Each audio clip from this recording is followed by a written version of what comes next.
2024 was a year in sports I will never forget.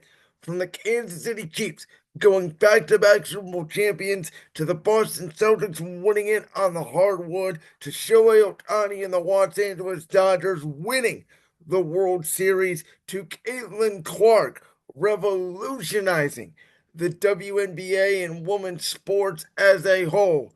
It was a year full of a lot of off the court, off the field drama as well. Of course, with the expansion of the college football playoffs, we talked a lot about the media rights deals involving not only the NBA, but also AEW and WWE as well. So, without further ado, let's get to my top 10 sports stories of 2024.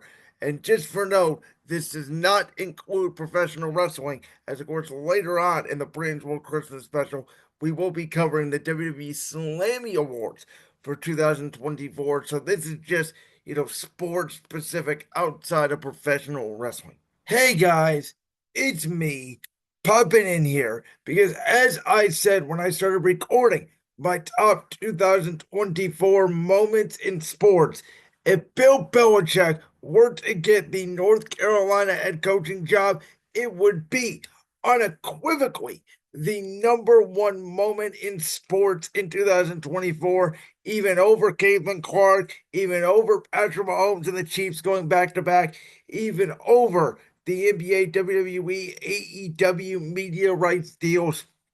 I talked about this last week on the show. I'll put the link to the show in the description. Bill Belichick going to North Carolina absolutely shocked me. It absolutely floored me. It was something I did not suspect would happen. So, Bill Belichick going to North Carolina is my number one sports story of the year.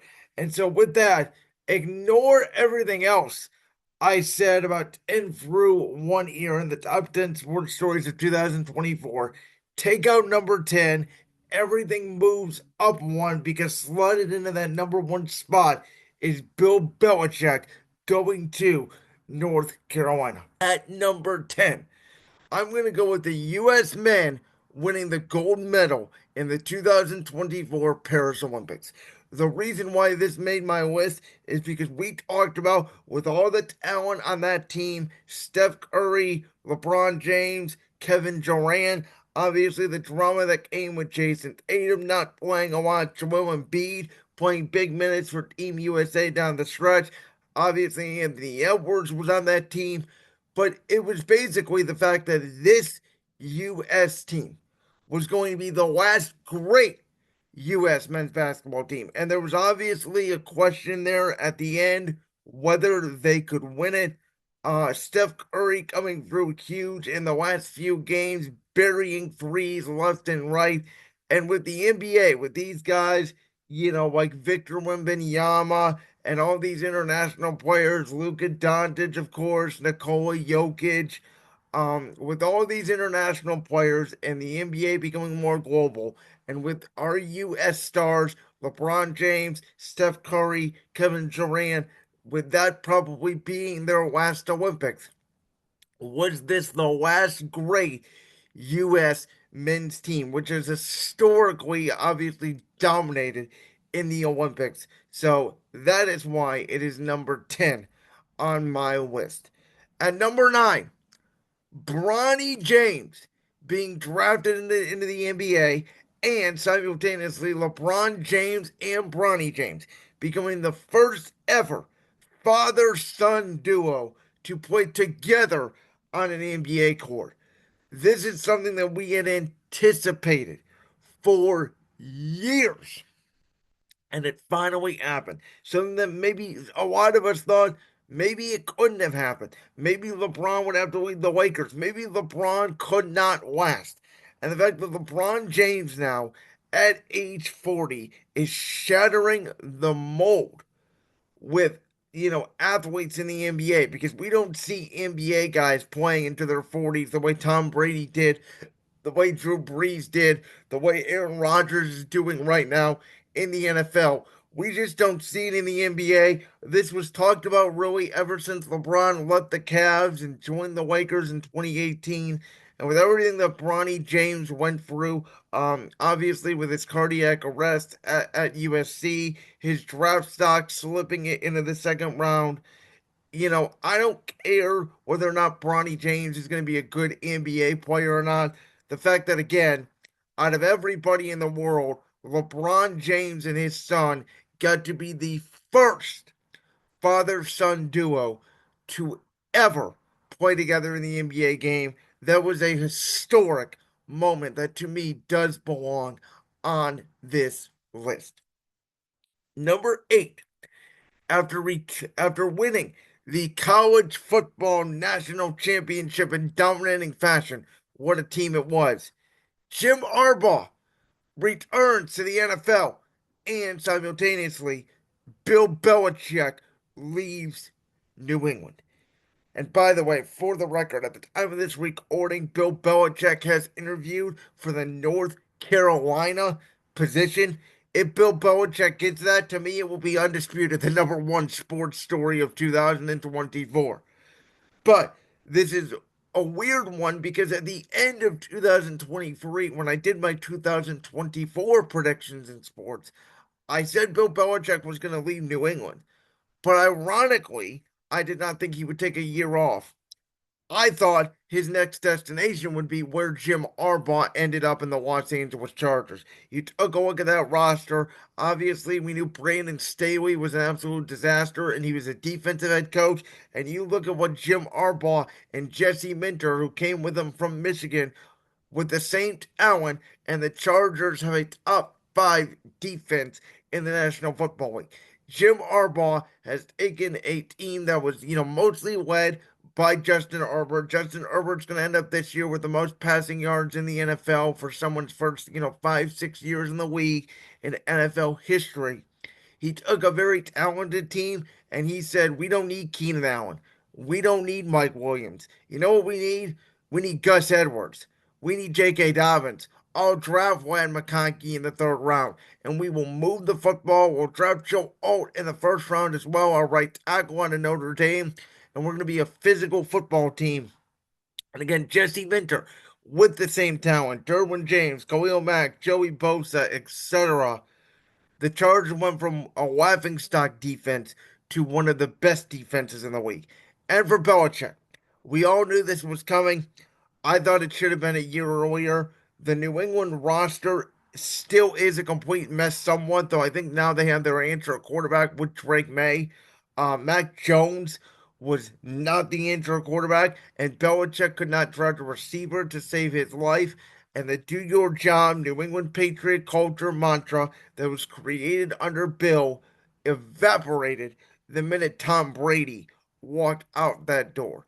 But the fact that Belichick is the greatest head coach, or at least the greatest defensive head coach ever, spent 23 years in one place in New England.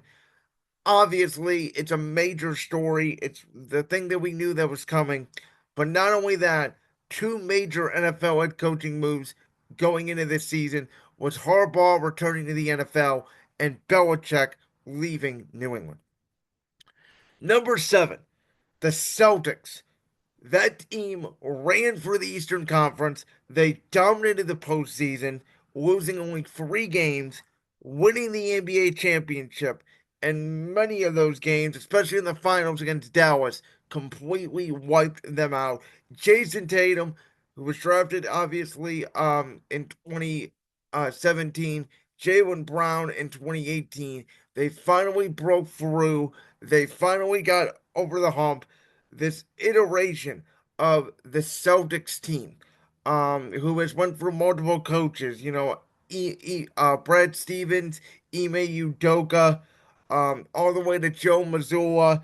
This team then they moved on from the likes of Marcus Smart in the offseason, acquiring Drew Holiday after the Milwaukee Bucks went out and got Damian Lillard.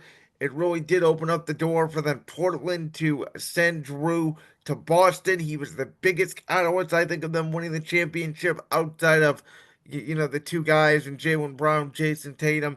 You add in Kristaps Porzingis, Al Horford, Derek White. Peyton Pritchard, and those guys just not only do they play good defense, but they outshout you from the 3 point line nearly every game, and they wiped the floor with the Eastern Conference, taking out Miami, taking out Cleveland, sweeping Indiana, gentlemen sweeping Dallas, and say what you want about the Boston Celtics cupcake run, if some of you want to call it, to the NBA Finals.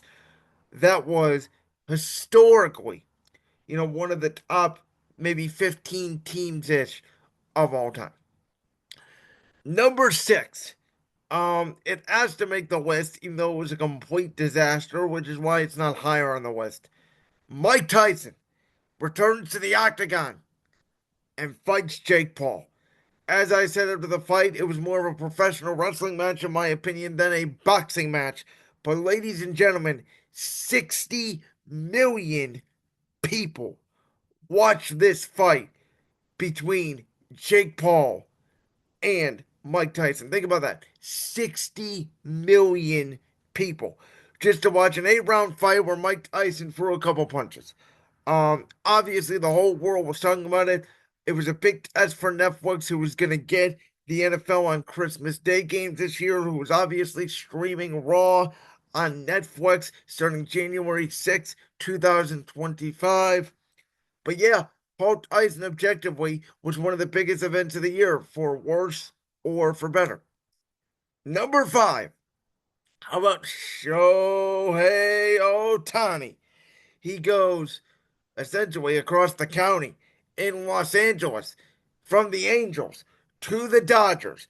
And the LA Dodgers win, in my opinion, their first legitimate World Series since 1981, coming back in game five when they were already up 3-1 in the World Series against the Yankees, against Garrett Cole, the ace. And the Dodgers, down 5-0 in the fifth inning, rallied. They win, like I said, their first World Series since 2020, but the first legitimate one in my mind since 1981. Who would ever forget the Dodgers trailing 2-1 against the San Diego Padres in the NLDS, shutting them out back to back games, getting to the NLCS, and then, of course, game one, Gibby, meet Freddie. Freddie Freeman, games 1 through 4, four straight games with a home run in the World Series. And the LA Dodgers, who were one of the best, if not the best team in baseball all year long, finally essentially break through thanks to Shohei Ohtani, who has never made the playoffs until this year. Not only that, but a 50-50 season, 50 home runs, 50 stolen bases from maybe the modern day Babe Ruth, maybe the GOAT, the Dodgers. An incredible story. One guy, Shohei Ohtani, completely flipped the fortunes of that franchise. A historic season, resulting in a historic championship. Speaking of historic, college football landscape changes at number 4 on my list of top 10 sports stories of 2024. Not only does Nick Saban retire and leave Alabama, opening up the door for Kalen DeBoer, but the expansion of the college football playoff from 4 teams to 12 teams, to the big league expansions of the SEC, adding Texas and Oklahoma, to the Big Ten expansions of Oregon, USC, UCLA, and Washington. The transfer portal, the NIL, finally taking effect, where teams like Vanderbilt and Georgia Tech could take Alabama or Georgia, let's say, their fourth best receiver, and make them their number one receiver. And the college football landscape may have changed forever. Now we have a 12-team college football playoff where we have conferences that are getting buys. We have seeding that makes no sense. We have Alabama at 3 losses. We have Georgia potentially at 3 losses, who may not get in to the college football playoff, depending on what happens in their conference championship games at the time of this recording. College football has been an absolute circus. We've gotten big games. Penn State, USC, Oregon, Ohio State, Texas, Georgia, Alabama, Georgia, taking place in September. And as I mentioned, a 12-team free for all CFP where nobody knows what's going to happen once we start the college football playoff. At the time of this recording, it starts tomorrow. And man, college football, as I keep saying, may never be the same. Okay, number three, media rights deals. I'm talking NBA. I'm talking NFL, Netflix, Christmas Day. I'm talking WWE, Monday Night Raw to Netflix in January 2025. Friday Night SmackDown leaving Fox as Fox now has acquired Big 10/Big 12 Friday Night College Football. And Friday Night SmackDown going back to the USA Network. How about NXT moving to the CW? And of course, AEW finally getting a new media rights deal with Warner Brothers Discovery. And maybe the biggest one for all of you, if you're not really a wrestling fan, in the NBA on TNT will no longer exist at the end of this 2024-2025 NBA season. The NBA on Amazon Prime will be born. The NBA on NBC/Peacock will return.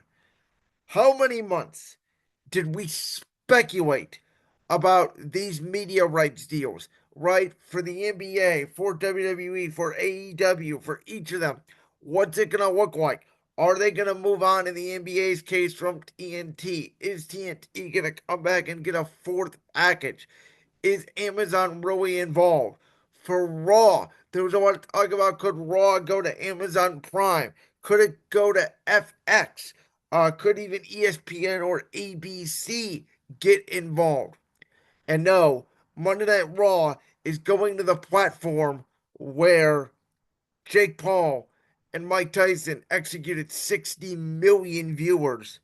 And Monday Night Raw, along with the entire WWE International Library of Raw, SmackDown, NXT, everything like that in the UK and beyond, will be available on Netflix. And if this works, it may be the biggest media rights deal of them all because it may open up other sports like the NFL, who is again moving their games on Christmas off broadcast television, something I never thought they would do, to a streaming platform.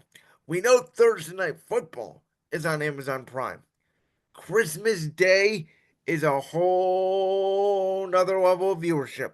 And I'm telling you right now, the NFL better hope that it works out on Netflix because if it doesn't, they're going to get a whole lot of unhappy customers. Media rights, maybe one of the biggest things that we talked about throughout the entire sports year and even now in 2024. Number two, Patrick Mahomes, Travis Kelce, Andy Reid and the Kansas City Chiefs come back in the fourth quarter of Super Bowl 58 against the San Francisco 49ers and win their back to back Super Bowl title. Don't need to explain anymore. And do I have to explain anymore about the number one sports story of 2024? Folks, when is the last time I talked WNBA or women's college basketball on Brandon's World? Before 2024, I'll tell you that answer. The answer is literally 0%, never in my life. One woman, Caitlin Clark. Caitlin Clark was the sports story of 2024. Maybe forever revolutionized not just women's basketball, but women sports. Yes, the WNBA is growing. Yes, college basketball is growing. But the viewership has not been as strong when Caitlin Clark is not on the court. I'm talking Caitlin Clark is significantly outdrawing NBA playoff games, NBA regular season games, Major League Baseball wild card playoff games being outdrawn by this woman, Caitlin Clark. I'm talking about the men's NCAA March Madness basketball tournament. Guess what, folks? This year, it was outdrawn by that woman. The WNBA draft was more viewed than the NBA draft. Think about all those numbers I put in perspective. Caitlin Clark is up there, in my opinion, already with Steph Curry, Patrick Mahomes, LeBron James, Josh Allen, Lamar Jackson, Tiger Woods as the biggest draws right now in all of sports.